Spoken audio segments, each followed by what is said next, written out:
Bonjour à tous et à toutes, bienvenue dans le nouvel épisode de la chaîne Le Coin du Bien-être, le podcast qui va vous faire découvrir ou redécouvrir l'univers enrichissant et épanouissant du bien-être à travers son histoire. Et aujourd'hui, dans ce nouvel épisode, nous allons partir à la découverte de l'histoire légendaire de Cléopâtre et de son utilisation du lait d'ânesse.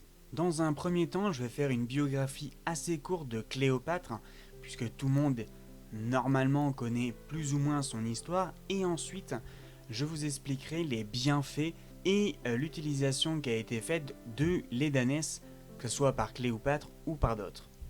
C'est en 69 avant Jésus-Christ à Alexandrie, une petite ville portuaire située en Méditerranée, que Cléopâtre va naître. Elle est l'héritière des Lagides, une dynastie fondée par Ptolémée Ier. Elle est l'une des 3 filles du roi Ptolémée XII. Lors de sa naissance, la dynastie des Ptolémées, aussi appelée la dynastie Lagide, est considérablement affaiblie. Selon les coutumes, elle décide d'épouser son propre frère Ptolémée XIII. Malheureusement, en raison du manque de sources, l'adolescence et l'enfance de Cléopâtre est assez mal connue.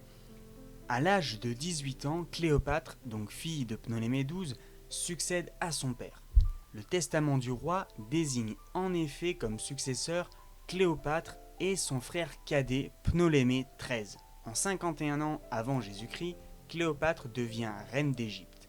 Mais malheureusement pour elle, elle doit partager le trône avec son frère. Lors des 3 premières années de règne, la situation politique, économique et sociale sont assez catastrophiques. Disette, crue, lutte politique sont les mots-clés de son règne. En 49 avant Jésus-Christ, les relations entre les deux souverains, donc Cléopâtre et son frère Ptolémée, se dégradent considérablement. Le nom de la reine Cléopâtre figure en effet sur les textes officiels en premier.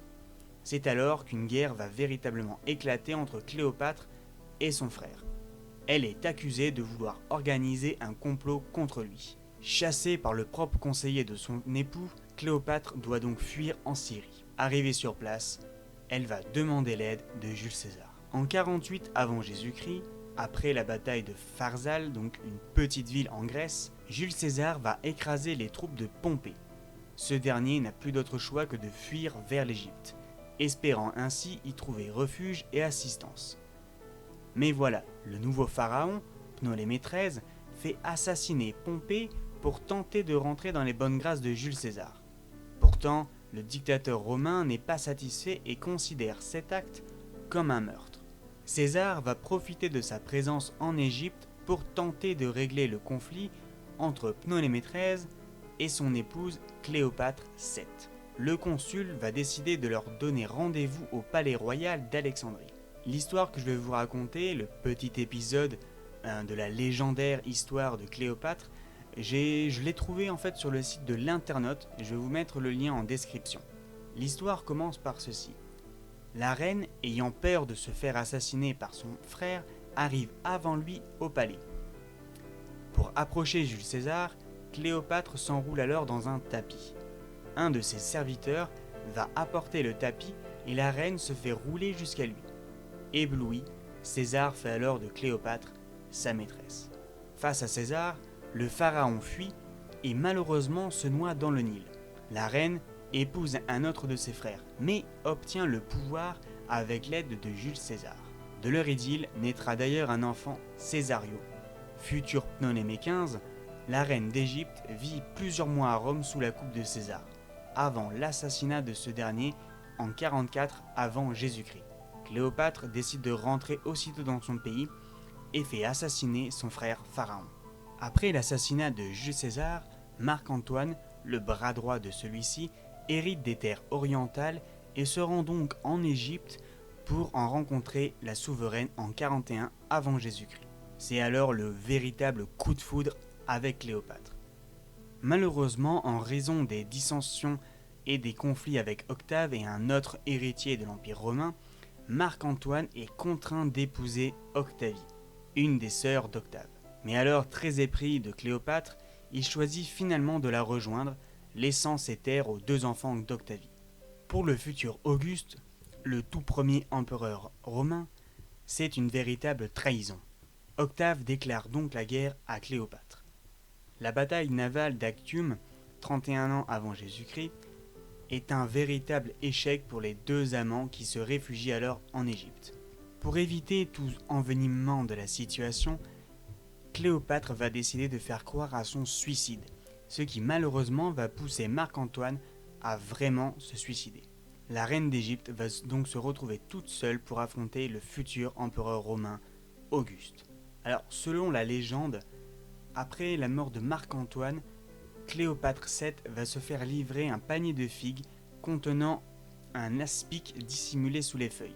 En 30 ans avant Jésus-Christ, à Alexandrie, Cléopâtre se fait alors piquer par la vipère et rejoint donc Marc-Antoine dans la mort. L'Égypte, par la suite, devient par conséquent une province romaine.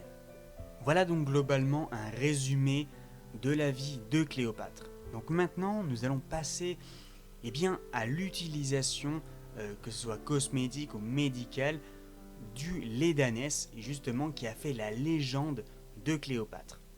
Alors justement, on lit souvent que la reine d'Égypte prenait des bains de lait d'ânesse pour entretenir sa beauté et sa jeunesse. La légende dit qu'il ne fallait pas moins de 700 ânesses pour lui fournir la quantité de lait nécessaire à ses bains, ce qui est colossal.